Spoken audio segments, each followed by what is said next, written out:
Good evening. My name is Nancy Keegan-Smith, and I'm president of the First Ladies Association for Research and Education, and I'm happy to welcome all of our viewers to what I believe will be a fascinating program. FLAIR's February program is with moderator Sharon Fawcett and author Debra Scala Giokas on her fascinating book on First Ladies and needlework. FLAIR has new and innovative programming and events coming up for 2025, so please watch our website and for our emails announcements. For example, we just had a wonderful podcast that we have loaded and have a transcript of on our website with Jody Natale on Jackie Kennedy. Very interesting. So please go to that if you have not. I would like to thank our lifetime institutional members and all of our FLAIR individual members. They are essential. Our collaborative projects are illustrative of the important relationship that FLAIR forms to fulfill our mission, which is promoting research and education about the impact and lasting legacy of U.S. First Ladies. Our program moderator is FLAIR lifetime individual member Sharon Fawcett, the retired director of the Office of Presidential Libraries of the National Archives and Records Administration, a previous boss of mine and a very close friend. Sharon is a wonderful moderator for tonight's program, as she knew and worked with quite a few First Ladies and heading up all the presidential libraries. She's also very familiar with the holdings, which Debra has illustrated beautifully in her book. It is now my pleasure to turn the program over to Sharon for what I know will be a very interesting evening. Thank you, Nancy, very much. Debra, welcome to our program today, and thank you for being with us, and thank you to our wonderful audience. Let me begin by telling you a little bit about Debra and her book, Ladies First, Common Threads. And she wrote this book and directed it towards middle schoolers, but you know, it's been embraced by those of us who are much older than middle schoolers. The book, I think, is very extensively researched, and you will find many uncommon facts about First Ladies in the book. Debra herself is a marketing communications professional, a skill that I think has been very helpful to her in her writing experiences with these books.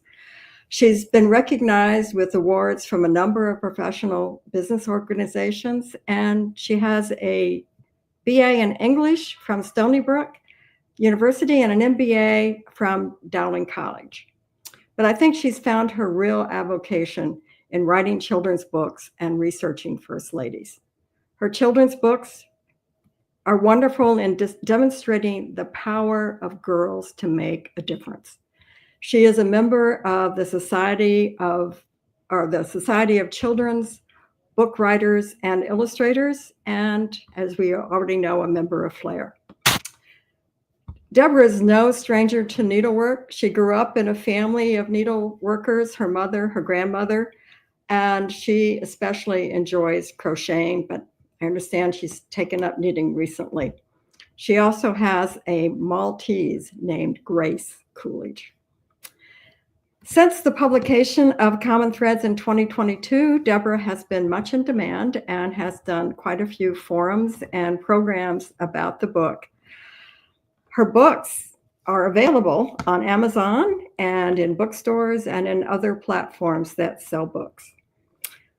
We will have a few questions or be able to take a few questions after Debra's presentation. You'll have the opportunity to write your questions into a box on YouTube or Facebook, whichever method you're using to watch this program. Those questions will be relayed to me, and I'll give them to Debra for response. So welcome again, and Debra. Hello, everyone. Thank you, Sharon, for that lovely introduction. And thank you, Nancy. I want to thank all of the members of FLAIR. It's a real great privilege for me to be a member of this organization. I'm going on my second year now, and I've learned a lot from the members.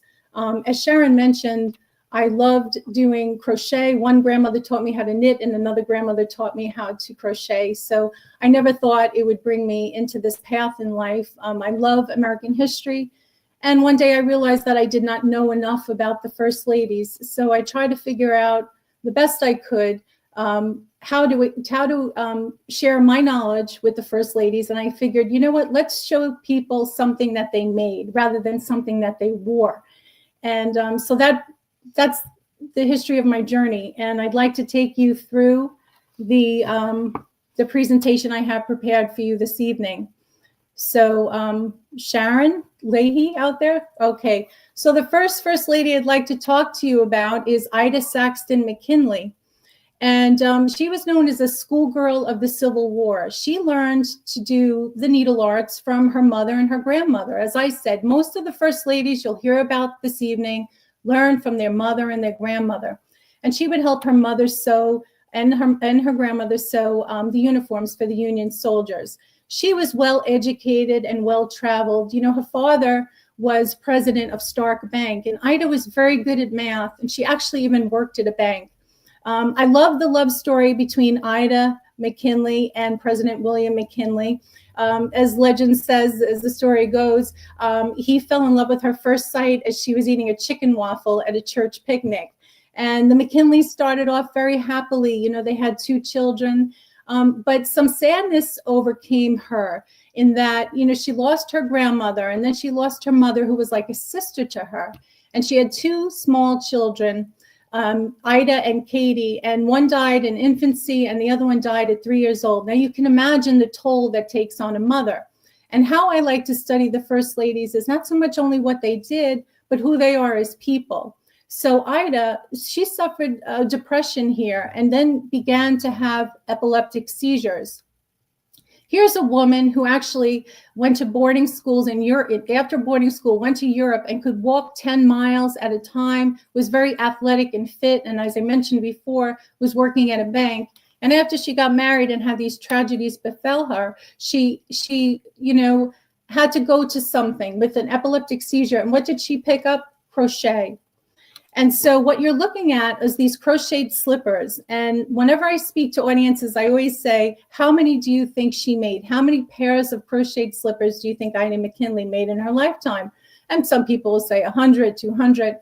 But in reality, it was 4,000 pairs of crocheted slippers.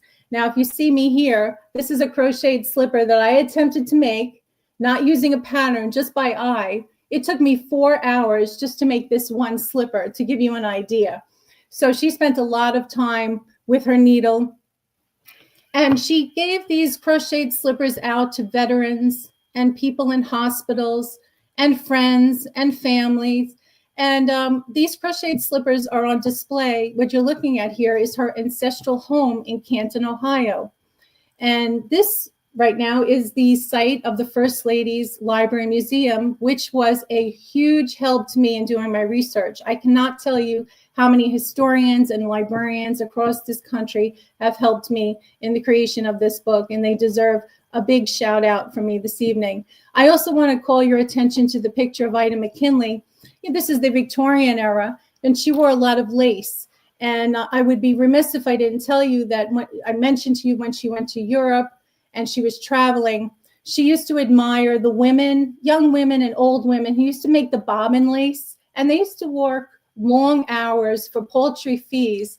And Ida bought lace from them to support them. And she always has been seen for the rest of her life wearing lace. She was actually featured on the cover of Good Housekeeping magazine.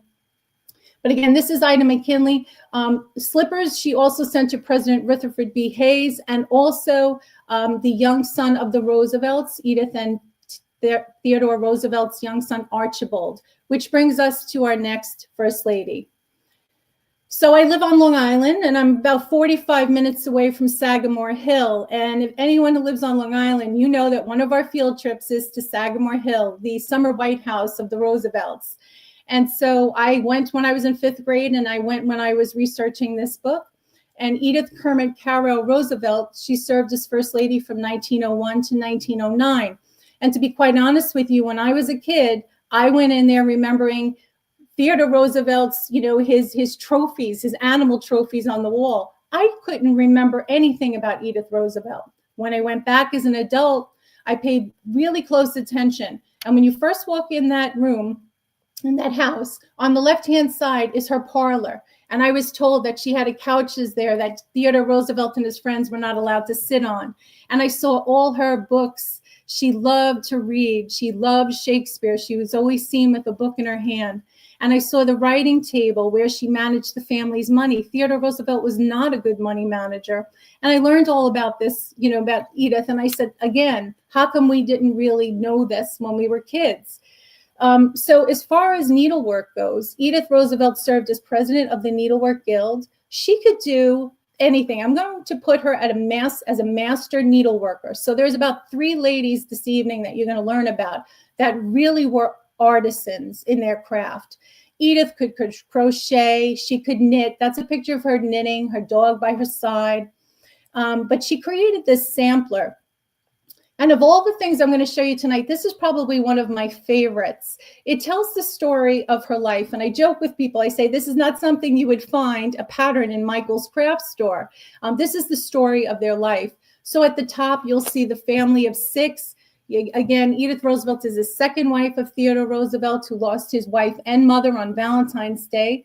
And she had a stepdaughter named Alice. And so that depicts their entire family. And just to briefly take you through this, it kind of hints at all of the things that he was involved with. He served as vice president. His involvement with, you'll see CSC on the 3rd line, the Civil Service Commission. He was secretary to the Navy under McKinley. His safaris. And then you'll see the 3 military men, and then you'll see the star next to it. Well, that star symbolizes Quentin, who is their son, who was shot down during the war. And as a matter of fact, I live on Long Island. We have the Roosevelt Field Mall, was named after Quentin Roosevelt. Again, in the history of a sampler, it's always signed off by the person at the bottom. And you'll see the Latin words here, which basically is the Roosevelt motto. And to kind of translate it in very simple terms, it's something to the effect that wherever you are planted, you will bloom. As to her credit, Edith Roosevelt, the renovations of the White House were done. This is why we have the West Wing. She had a large family. She went in and she said to Theodore, this would be like living above a store. We have to have a separate residence. So the renovations took place, and I believe they ended in about 1903. She's the first lady to have a social secretary. She created the portrait gallery. She wanted us to remember the ladies. And so to this day, all the first ladies have their portraits. And I have this little note to myself, the knitting sessions. By that, I mean, Edith would gather with the wives of cabinet members, and they would knit together. And supposedly, as the story goes, the cabinet members would get nervous because they thought the ladies would be also unraveling their reputations. They like to knit together, and they also like to talk politics. Okay, let's have the next slide, Sharon.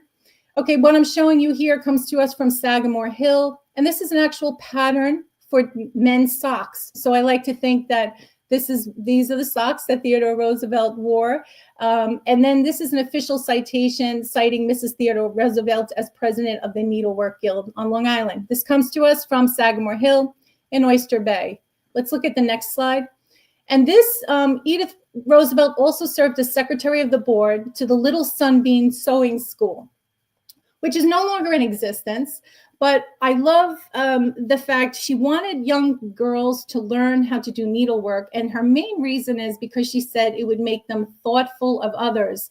And what you'll see is a lot of people, and those of us who craft, you can only have so many things for yourself. So you either inherit things from your grandmother or your mother or friends, or you like to make gifts for other people. So yes, there's a lot of thought that's put into it. Okay, let's have the next slide. So I cannot control the animations here, so I just want to let everyone know that usually I show the picture of Martha Washington as we all picture her, with the mop hat and the white hair, the grandmotherly type Martha Washington.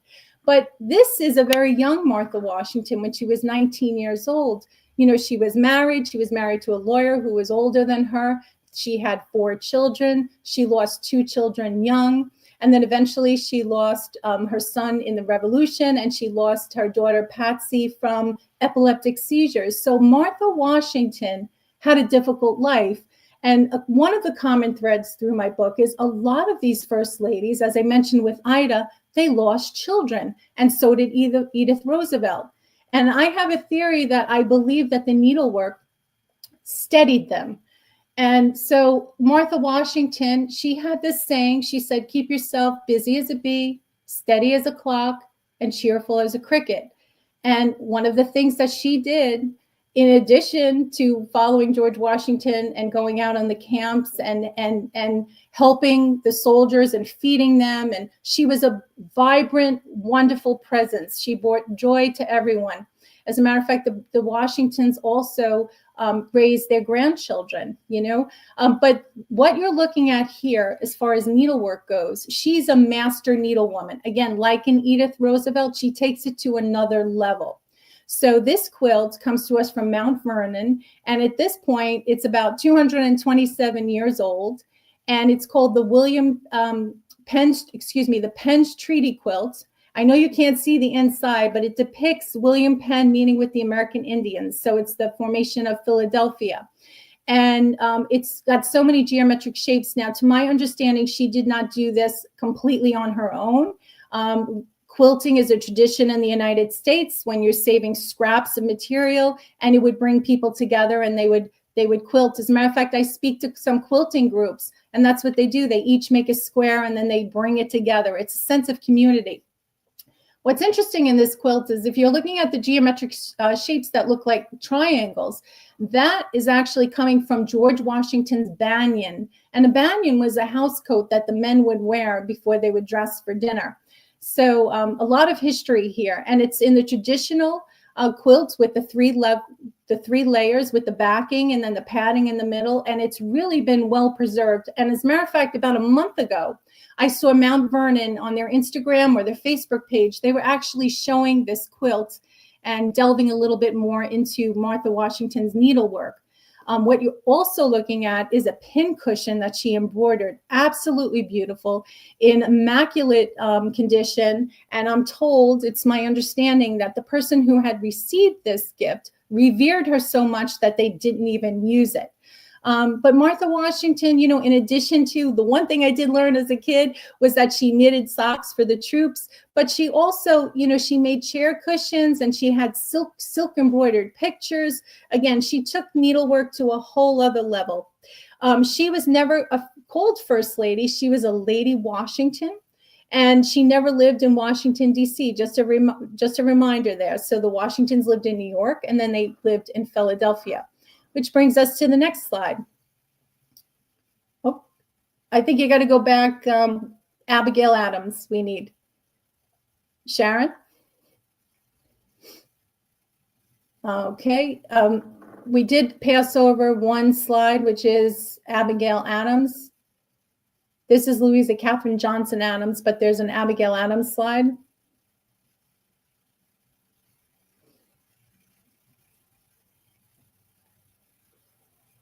Okay.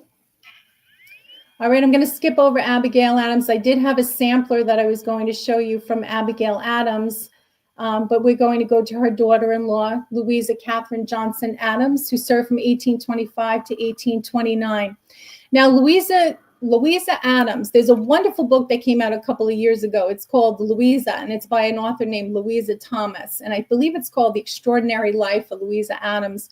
Most people don't know anything about her. She was really a foil to John Quincy Adams, who was an introvert, stayed to himself, but she really was very beautiful.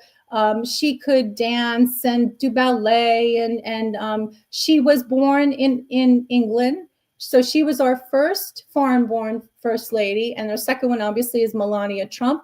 But she was raised by French nuns, educated by French nuns, so very cultured. What you're looking at is her harpsichord sewing box in the top right-hand corner. And when she got to the White House, you have to remember this was after the White House was, attacked by the British. And so she said to herself that everyone thinks it's like living in a palace, but she found it to be very depressing when she was there. And again, something that really humanizes her to me is she was a chocoholic. She would eat chocolate, and she would, believe it or not, grow silkworms on mulberry trees to create her own silk, to do her needlework. And she is the first lady to record her thoughts. So she kept a memoir, and it was called Record of a Life. And she felt like no one would really care about her, only her children. So she wrote it down. It was never published during her lifetime, though. What you're looking at here is a bedspread that is like she knitted from silk. And in the next slide, I'll show you a little bit more. But before we pass this up, I told you she was depressed a little bit. She liked chocolate. But the Adams National Historical Park told me, when you please speak about her, please tell people this story. So very quickly, she was married to John Quincy Adams, who was serving as minister plenipotentiary to Russia. So she was in Russia when John Quincy was over in France negotiating the Treaty of Ghent, and he called for her. And this was during the 100 Years' War when Napoleon had escaped. So this courageous woman who had just lost a daughter, here's another woman who lost a child, packs up her young son and travels from Russia to France by carriage with a child. This journey took 40 days and 2,000 miles, and she arrived there safely.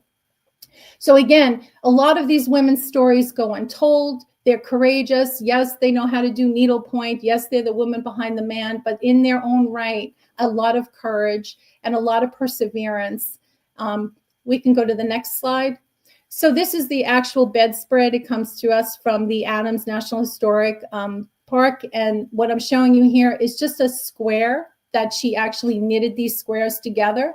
And at the bottom is a pattern. I know you all can't read it, but what it says is that she actually created extra squares, and those extra squares are still in the top, I believe, dresser drawer over in the historical house that we're looking at. So we can go to the next First Lady. So I call my book Common Threads, again, because of the needlework theme, but there's so many things that these women have in common. They sacrifice, they give of themselves. And a lot of people, when I say, who are these women, they can't name them. So the woman to the left is Abigail Fillmore, who served as First Lady from 1850 to 1853. And she was the woman who was credited for giving us the first library in the White House. She was a huge fan of Charles Dickens and William Makepeace Thackeray and Washington Irving.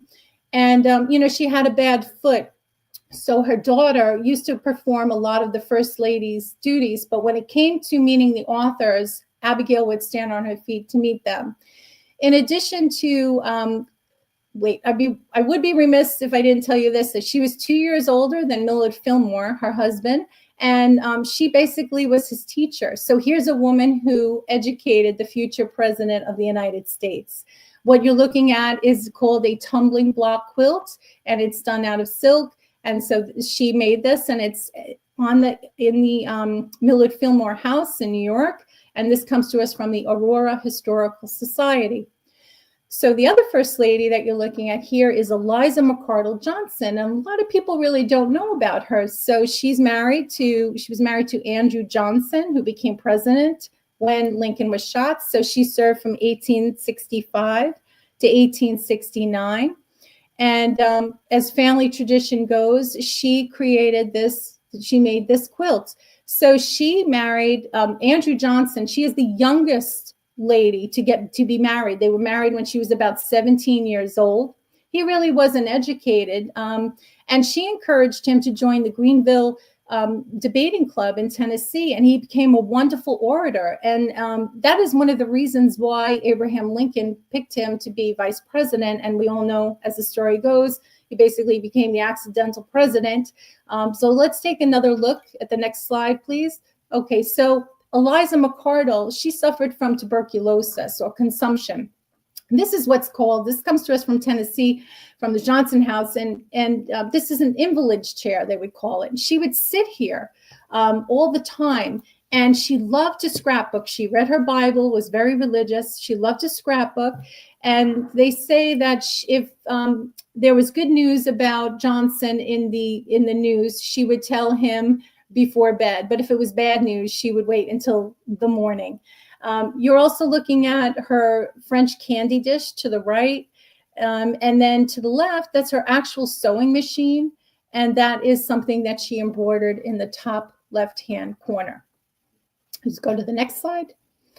Okay, so Dolly Payne Todd Madison. I usually ask people, which First Lady do you know the most about? And people will raise their hand and say Dolly Madison. They know Dolly Madison saved the portrait of George Washington. They also know Dolly Madison ice cream, and we have a good laugh about that. But let's look at Dolly Madison, 1809 to 1817. She was absolutely beloved. Everyone loved her. She is the first Lady to be referred to as a First Lady.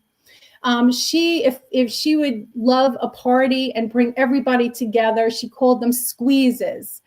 She's the first Lady to serve in an inaugural ball and bring everybody together from both parties. People called her Presidentress. She used to wear the tall cap so that she could be spotted in a party, and also walked around with a book in her hand. She didn't like to talk about politics. She wanted to have conversation with people, so she would carry a book with her. Again, the story that everybody does know for the most part is that when the British were coming, they wanted to come after Dolly Madison, who was married to James Madison, the father of our Constitution, who really was, at that day, they would call him a confirmed bachelor, basically. You know, he was 17 years his senior, but she wowed him. So here the British are coming for her, and Dolly's stubborn. She has a table set, and she decides she's going to save the portrait of George Washington, the Gilbert Stuart portrait. And she does this with the help of two enslaved individuals. And she also saves the Declaration of Independence. And as legend has it, it's a legend. This comes to us from the Greensboro History Museum, the red dress you're looking at. For those of you who remember Carol Burnett in the Gone with the Wind scenario, when she pulls the drapes down and comes down with the dress, something similar.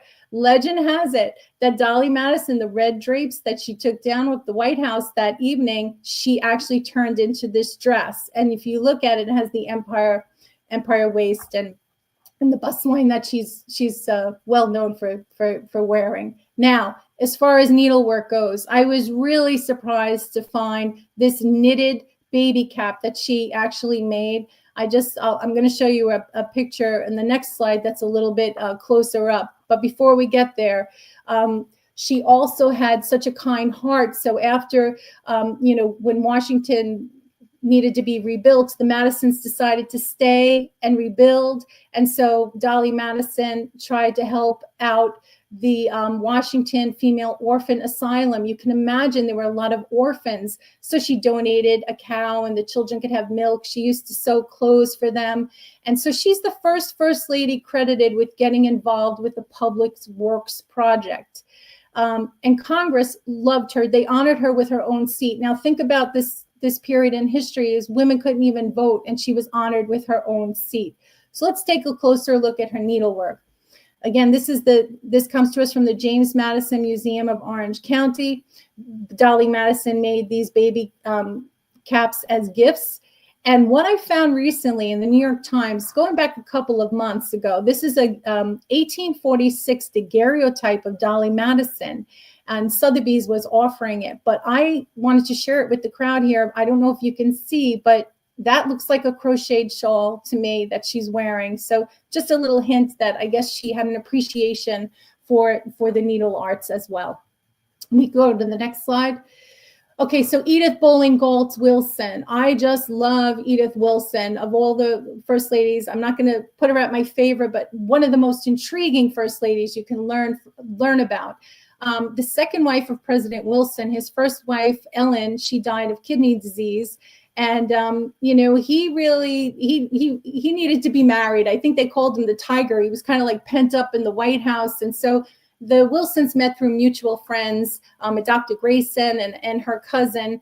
And it really was a wonderful, wonderful love story. I don't know if you can see this, but I have her memoir right here. And I just love reading it. And actually, I happen to have, I'm very lucky and fortunate, but I do have a first edition, and I'll share with you her signature. So I don't know if the crowd can see this, but Edith Bowling Wilson is signed. And I read this book about 2 times, and I'll tell you why later. So she's our first lady from Southern Appalachia. She was the 7th out of 11 children.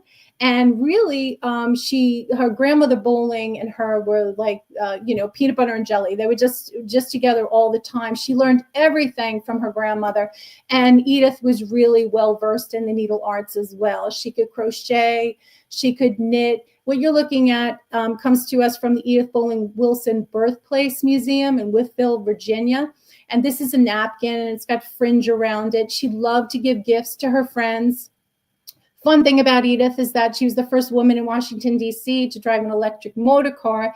Yet, if you know anything about Woodrow Wilson, he loved to ride a bicycle, and Edith couldn't ride a bicycle. So he tried to teach her in the basement of the White House. And yes, you're looking at sheep. That's sheep on the White House lawn. She had an idea to borrow about 8 sheep from a neighboring farm to save costs on landscaping.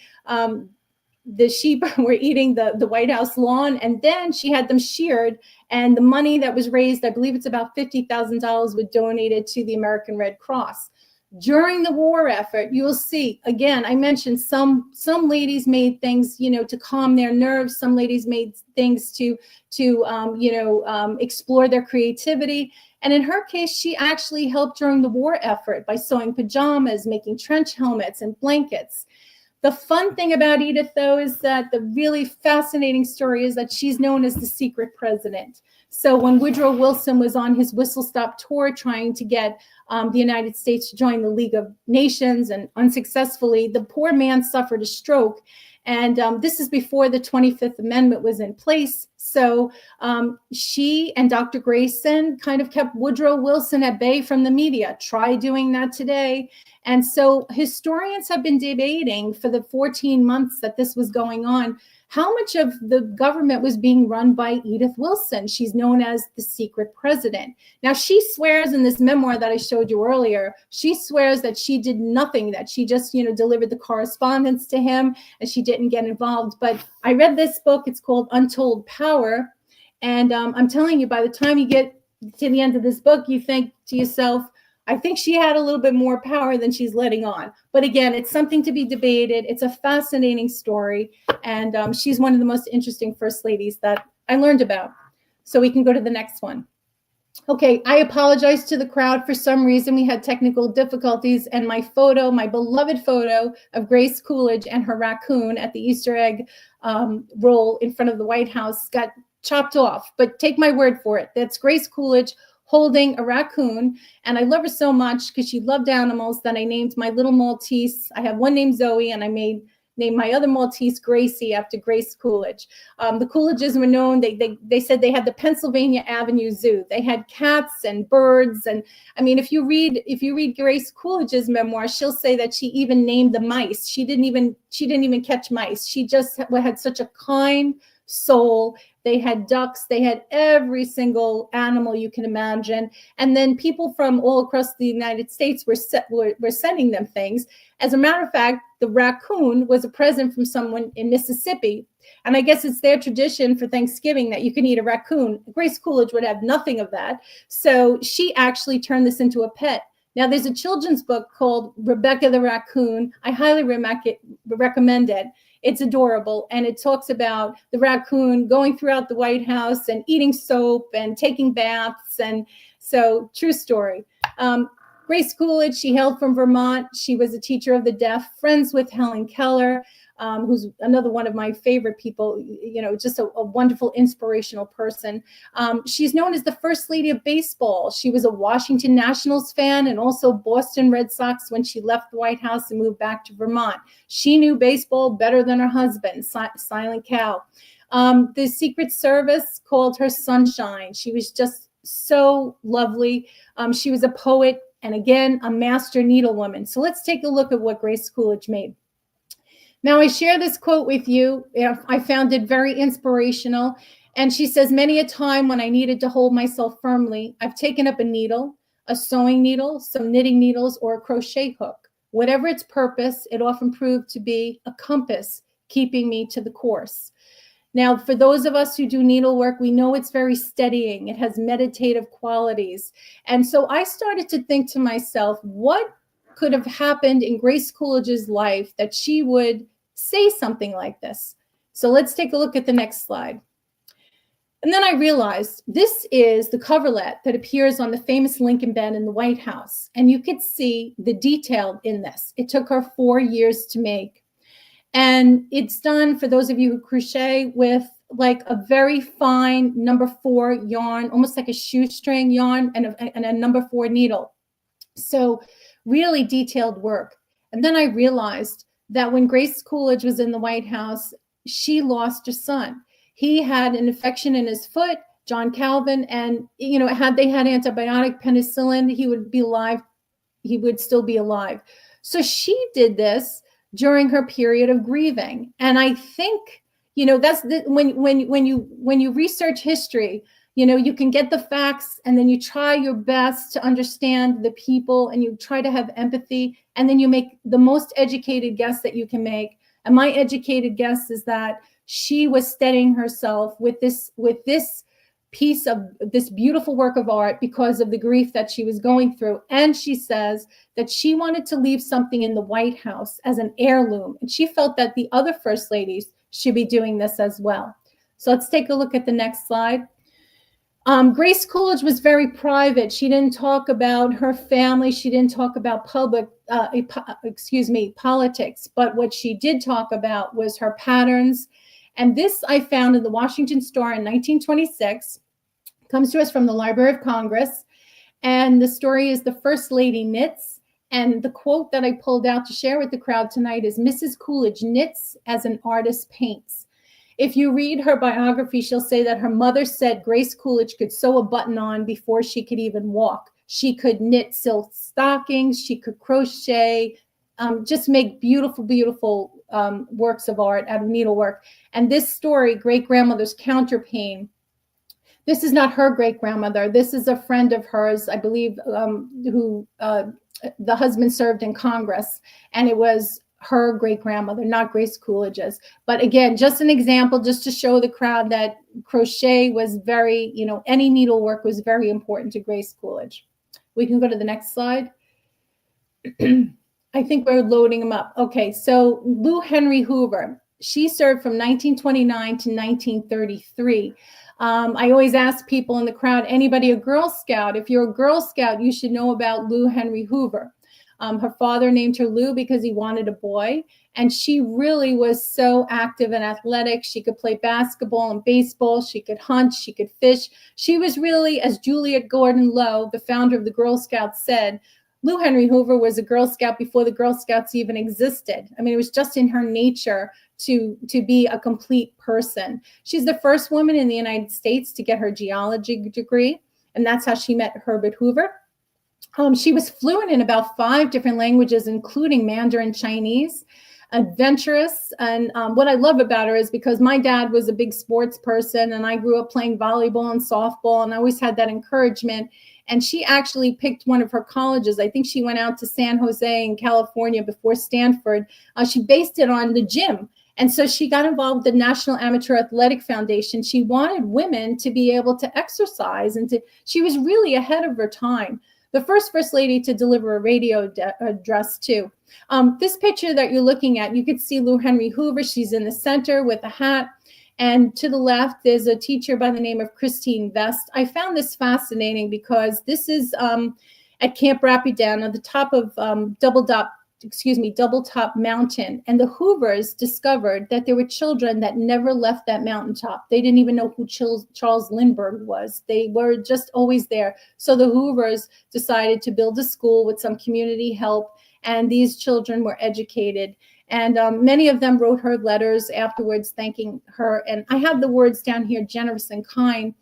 And by that, I mean, After she died, about 20 years later, her materials were allowed to be opened up, and they found that people, all the kind acts she had done for people, they were trying to repay her. She had uncashed checks. She never took anything back. She was Episcopalian. I believe Herbert Hoover was Quaker. She just was to herself. She believed in just doing good deeds, and she really didn't promote those good deeds. And I truly believe this is why a lot of us don't know about the first ladies too. The media really didn't cover them if they didn't call attention to themselves. They just did so many countless good things that we don't know about, and we keep discovering them. Now, as far as needlework goes, we can go to the next one. I found this quote, and I have to tell you, she's one of the first ladies who I actually befriended. After a while, you get really attached to these people. And I was getting exhausted doing this research. It took me about 4 years to put this all together. I found this quote. She says, "But the one preeminent characteristic that went to accomplish it, the one of which I am really very proud because I did not know before I possessed it, was perseverance. It was of necessity a very slow performance, comparable to the unraveling of a great tangle of knotted string." Which leads me, I just got a boost of confidence from her, and I said, I got to persevere. And I love this metaphor that she uses, unraveling a great tangle of knotted string. So Lou Henry Hoover was a knitter. We can go to the next one. She helped during the war effort. I would be remiss in saying that. As a matter of fact, she knitted socks for the soldiers. Many of them suffered from trench foot, so their feet would be in cold water and they would swell up. She was a member of the American Women's Relief Fund's Economic Committee. And as a result, there were 3 knitting factories in London that were actually created to provide jobs for women who had lost their jobs in factory. And she was behind that. So during the war, she was doing it as a service. But then, when she became a grandmother, she was actually knitting baby blankets. But right here, what you're looking at is some needlework of the Washington Monument. We can go to the next slide. And then this is a scarf that she made, and this is a baby blanket. If you are familiar with Ravelry.com, you can go on that site, and you can actually get the pattern for the Lou Henry Hoover baby blanket. There's also a letter that I came across. The lady's name was Tharina Pearson. And Lou Henry had, I believe her social secretary's name was Bunny. And so this Tharina Pearson reached out to Bunny and said, I just love the blankets Lou Henry's making. Could I have the pattern? And there is a letter. The Hoover Library has it. And Lou Henry Hoover shared the pattern for this blanket. And that's why Ravelry has been able to share it. So some people who have attended my talks have been interested in making this blanket, and I think it's a wonderful tribute to her. We can go to the next slide. Here she is again, just to give you an idea of the service mode also motif in the needlework with the first ladies. We can go to the next slide. Okay, now Eleanor Roosevelt. If you ask me my all-time favorite first lady, it has to be Eleanor Roosevelt. I cannot say enough of good things about her. She served from 1933 to 1945. Not only is she an iconic first lady, she's an iconic woman of the world. Truman called her the first lady of the world. I always knew she did wonderful things, but the more you read about her, you're just blown away. And when I talk to some crowds, some people in my talks have been 99 years old, 100 years old. They served during the war. And usually somebody has a story about Eleanor Roosevelt. It's truly amazing. Her whole thing was to be of purpose and to be of use. She had a very difficult childhood, and it's unbelievable. I mean, her father, who she loved, was an alcoholic. Her mother was a socialite. She died young. And Eleanor Roosevelt, her mother used to call her Granny. She wasn't the most attractive woman. And she was sent to live with her governess. And the governess used to take apart her socks, rip her socks, so that Eleanor would learn how to darn them. And keep that in mind. This is how she started to knit and darn, okay? So she wanted to be of use. Now, not too many people know this, and this is the biggest surprise. I did not know, but whenever Eleanor Roosevelt was sitting, she was knitting. Now, we all know that she wrote the My Day column, and when she wrote it like almost every day, right, or 6 days a week, and she only mentions her knitting about 10 times. And in her autobiography, which I read, basically she was knitting a lot when she was pregnant. So she had five or six children. I have to double check myself right now, but during these pregnancies, she was knitting. So she always had a book in her knitting bag. That's her knitting bag. And she always had knitting with her. Again, what puts her on the map is the Universal Declaration of Human Rights. Eleanor Roosevelt believed in the dignity of every single person. I wish she was alive today. She's just an amazing woman. The story I want to share with you tonight is the Knit for Defense Tea. So this happened on September 30th, 1941 at the Waldorf Astoria. And Eleanor Roosevelt got in front of the crowd and she asked people to start knitting for the troops. So the sweater you're looking at is a sweater that she actually knitted for a soldier. Again, it's worth noting that not many things that she made exist. Why do you think that is? Because she gave them away. Okay, she was not making things to be artistic. She was making things to help people. Sweaters, hats, mittens, helping poor people, helping soldiers. But when she called upon Americans to knit for the troops, okay, keep in mind in history, right? Pearl Harbor did not happen yet, but she wanted 1 million sweaters done by Christmas. And there was a cover in Life magazine, you could look it up in November, and it shows that Americans were knitting. There was patterns there. They were left at local stores where people can pick them up. Men and women were knitting at gas stations, in movie theaters, on the train, everywhere. And Eleanor Roosevelt knitted all the time. If she visited someone in a hospital, if she was on a plane, if she was on a train, if she was in Congress when you're not even supposed to be doing anything with your hands, there's a picture of her knitting with a white ball of yarn. I think she was knitting a sweater. So again, a phenomenal woman. Let's take a couple of, this is Val Kill. So my husband and I went here about 2 years ago, and when you first walk in, this is her cottage. I mean, this is such a humble, when the tour guide takes you around, he says, do you think that Eleanor Roosevelt will be living here? There's mismatched furniture. It's so humble. She met, dignitaries and heads of states in this very room. Phenomenal. She was so down to earth. Let's look at the next slide.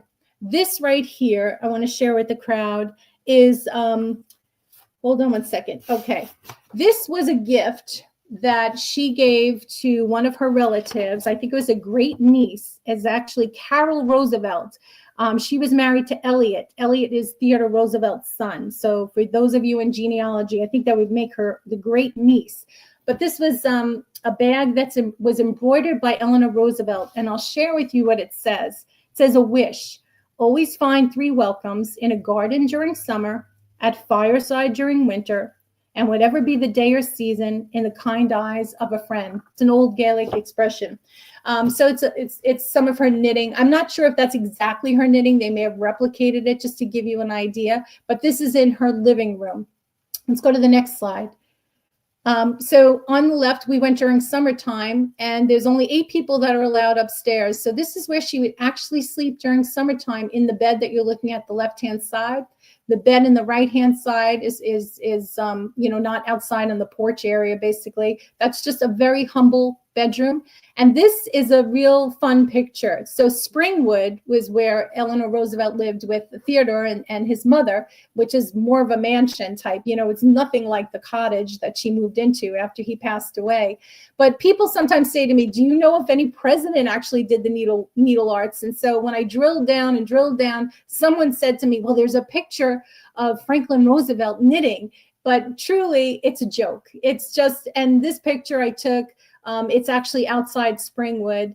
And so I just think it's kind of fun. And actually, it's just kind of like a wink and a nod that a wink and a nod, that he's just kind of calling attention to the fact that she was always doing this hobby. Always, whenever she was sitting, she was knitting. Okay, the next slide. So Rosalind Smith Carter, Rosalind Carter, I remember when she became First Lady, and I remember the talk about, is Rosalind Carter going to make her own, she's bringing a sewing machine to the White House. Is she going to make her own clothes? And I just admire the Carters, and God bless both Jimmy Carter and Rosalind Carter. he just recently passed as well. The two of them were such a power couple. All of the things that she did, and even more so, even after they served, their attempts to help, their humanitarian efforts, her efforts on behalf of caregivers and the mentally ill. Truly an amazing woman. But a little bit of her history. Her mother, her father died young. He had leukemia. She was about 12 or 13 years old. She helped her mother. Her mother was hardworking, made bridal gowns. Rosalind learned how to sew. And so I reached out to her, Rosalind Carter, and I did receive a letter back from Rosalind Carter's assistant, and they told me to read First Ladies from the Plains, and they actually mailed me this book. And so they said, anything you want to know about any needlework that she did, please read this book. So I did. And I dog-eared about 20 pages. And what I found out is that Rosalind would crochet. She taught herself how to crochet, but she would knit socks for Jimmy Carter when he was away on the weekends, when he was in the Navy, when they were a young couple. And she was good with the needlework. So again, I asked if I could have a picture of anything she made. I did not have it, but the reason why I included her in the book is because I tried to find any first lady who I knew could sew or craft or crochet, and I would be remiss not to include Mrs. Carter. And because of all the wonderful things that she did, I definitely wanted to bring the public's attention to it. And the last but not least, the Rosalind Carter Butterfly Trail is in Georgia and increased habitats for monarch butterflies. And it's kind of a nice little tribute of like how I like to remember them. The next slide, please. Okay, Barbara Pierce Bush, 1989 to 1993. When we think of Barbara Bush, a lot of people say, oh, she's about literacy. She wears the blue dresses and the white pearls, and not too many people know that she was a needleworker. She was really an avid needleworker. So what you're seeing here is one panel. I'm going to show you a needlepoint rug that took her 8 years to make. So she started in 1975 and finished it in 1983.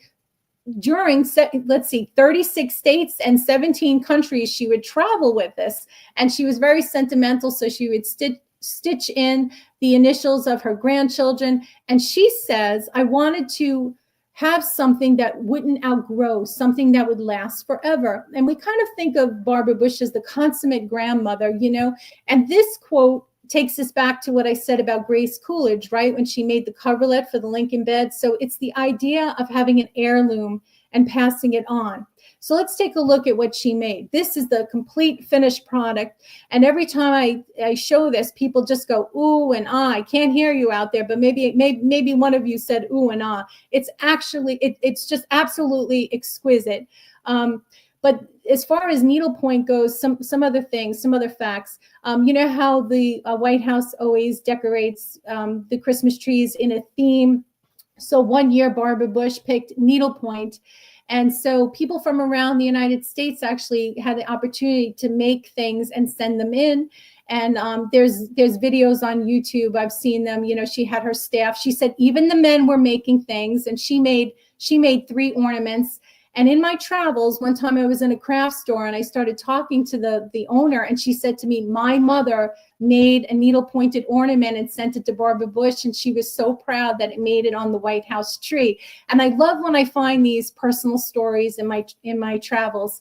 Another thing I found out is that she actually made stockings for great-grandchildren yet to be born. And if you go on Facebook and you look up the Saintly Stitchers out in Texas, Barbara Bush was a member of the Episcopalian Church, and she was still needle pointing well into her older years. And there's pictures of her making things. So again, it really meant a lot to her. And she's just, again, I'm going to put her as a master needleworker like Martha Washington and also Edith Roosevelt and Grace Coolidge. Okay, the next slide.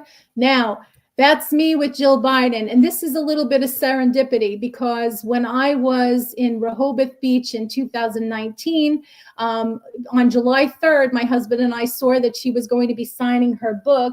And it's Where the Light Enters by Jill Biden. And so I stood on a very long line, and then I said, Dr. Biden, I'm writing a book about the first ladies who do needlework. And she turns to me and says, what about the second ladies? I do needlepoint. So I have been trying, to no avail, but I wanted to get something that she made. But I would be remiss if I did not share with you that I did find out firsthand that she does some sort of needlepoint. Then I sent my book to Laura Bush and Hillary Rodham Clinton, and I got these wonderful letters back. Laura Bush said that she thanked me for highlighting her dear mother-in-law. She said she was a wonderful mother-in-law to me and a remarkable first lady to America. And Hillary Clinton said she thanked me for my thoughtful and heartfelt note and for sending the book. And she said that she enjoyed learning about the first ladies, especially through the unique lens of needlework. And she said she was always fascinated by them too. And she thanked me for, speaking about them. Now, for Christmas, my husband buys me Hillary Clinton's book, Something Lost, Something Gained, which is a phrase from the Joni Mitchell song, which I love. And I'm reading this book, and I realized that in one of the chapters, Hillary's visiting a mother of a daughter that was killed in one of the protests in Virginia. And so she says, I'm sitting there, and this woman is crocheting with purple yarn, and she's trying to teach me to crochet. And Hillary says, I always wanted to learn, but I never got the knack of it. So at least I know Hillary wanted to try. So the next slide is, you could go to the next slide, Michelle Obama. Now, my big regret is that when I was done with my book, I was finished. And then probably about a month or two later, I see Michelle Obama's all over the place. She's on Instagram. She's on talk shows. She learned how to knit. She's an avid knitter, which is amazing. So I got this book, Michelle Obama's The Light We Carry. And in the first chapter, it's all about how she picked up knitting to calm her anxieties. And the funny thing is, like, if you're familiar with the chat rooms and crafting, she actually went in anonymously and was asking people pointers about it. So somebody out there, you could have been giving a tip to Michelle Obama and not even know about it. But she could crochet. She said knitting is a forever proposition, because once you make something, you could always make something different. So it could be a hat, it could be a scarf. She made crochet tops for her two daughters, a sweater for Barack. But she absolutely loves it. If you Google Michelle Obama and knitting, you will find, I'm sure, her on talk shows and speaking about her knitting.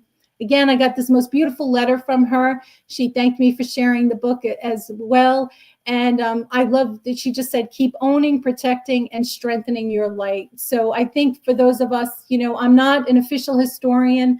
I'm someone who loves American history, loves research. I love sharing information. I think that if more of us were better informed about our history of our country, we would become better citizens and make right choices.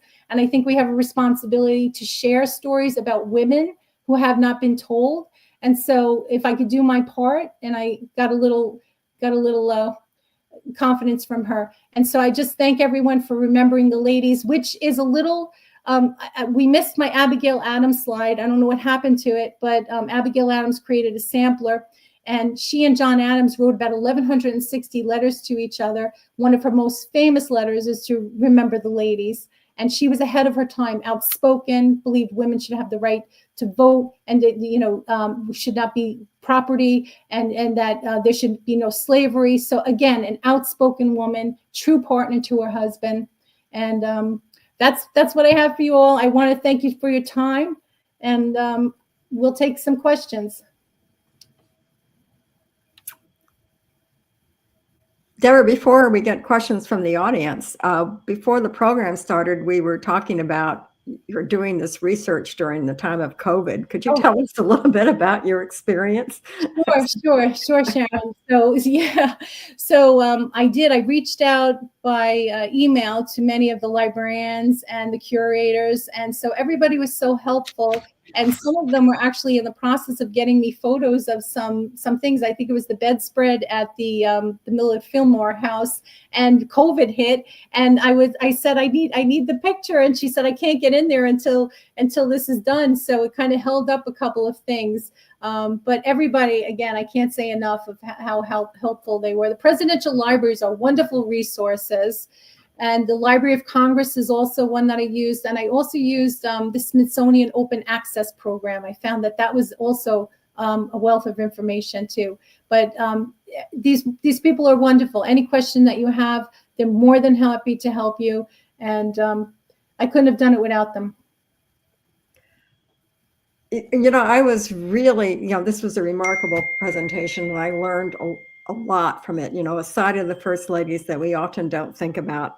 But two things really surprised me. One was how many of the first ladies had suffered losses, especially losses of their children, Yes. and how the needlecraft helped to steady them.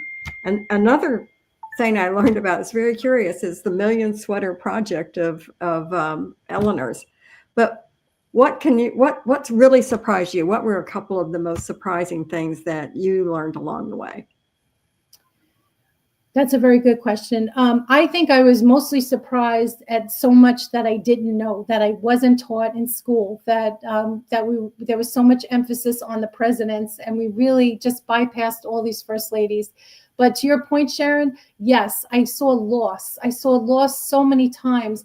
And I will tell you, because I was doing this during COVID, it actually steadied me, because I had the ability to look back in history and say, okay, so Eliza had tuberculosis, and Dolly Madison's family got wiped out by yellow fever, and there was the influenza. So you start to see the patterns. And when you can look back at history, it gives you the ability to say, this too shall pass, so that's one thing that really helped me. But yes, I mean, the sacrifices too. And Louisa Johnson, just not for anything, no one really talks about her. And the fact that she made that trip in the, it's amazing. She was only 40 years old. So much, too much. And also one last thing, Eleanor Roosevelt knitting, because we all know that she did so much. But when you craft, some people say to you, oh, you must have a lot of time on your hands. They think that you don't have a life. So here's Eleanor Roosevelt doing all that she did, plus knitting, which shows that she didn't really waste a minute of her time for her entire life. She always was doing something.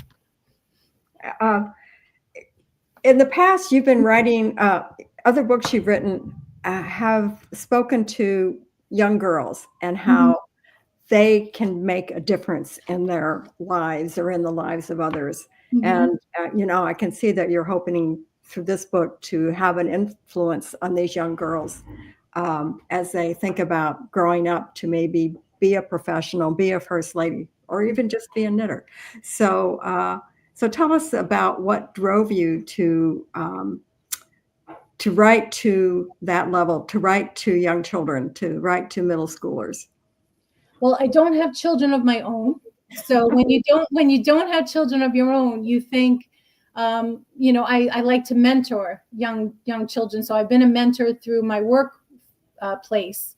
And so I take great joy in that. And I taught marketing for a while, and I realized there's a need. And if all it takes is a kind word or a little boost of confidence to someone, you don't want to say you could change a life, but you might give someone confidence to do something that they never thought they would. So I think all of us have a responsibility to help the next generation, even if they're not our own children. And I find inspiration from these first ladies because they do have the platform to reach out to so many. And if they pick the right words, that all of us in our own special way, in our own communities, can make a difference. So that's that. And I like that group. But, ironically, Sharon, I made it for children, but now I'm attracting a lot of adults that are saying, we didn't know about these first ladies and we love to knit. And people come and they bring, I'm speaking at a quilting guild next week, and they'll bring their knitting and they'll talk to each other and they say, how come we didn't learn about this? And men are coming too. Men are actually getting involved. And some men, they're saying that, no, we really should have learned about this. So, well, our organization is all about researching and educating people about first ladies. And it's been great that you've brought a whole new audience, an audience of people who knit and crochet and needlepoint. But that audience now can understand these first ladies a lot better, become more interested, could share that knowledge. So we thank you for all your work in doing this, Debra. It's been a great program. I loved listening to you and hearing about this and seeing all the pictures. So Thank you. thank Sharon. you. Thank you for your work. And Thank thank you for your mentoring. And thank you for being a member of Flair. Thank you, Sharon. I appreciate it very much. And I would like to thank both of you, to thank Sharon for excellent moderation and questions, and Debra, a fascinating presentation. And I want to say, please join Flair at www.flair-net.org. And you will find out so many dimensions of these incredible women, first ladies, who have done so much to create importance, a lasting legacy, and to really help our nation. So I would love to thank both of you and thank the Flair audience, and keep in touch with our website and our emails, because we have other good programs coming up. Thank you so much for a lovely program. Thank you all. Thank you. Thank you. Bye.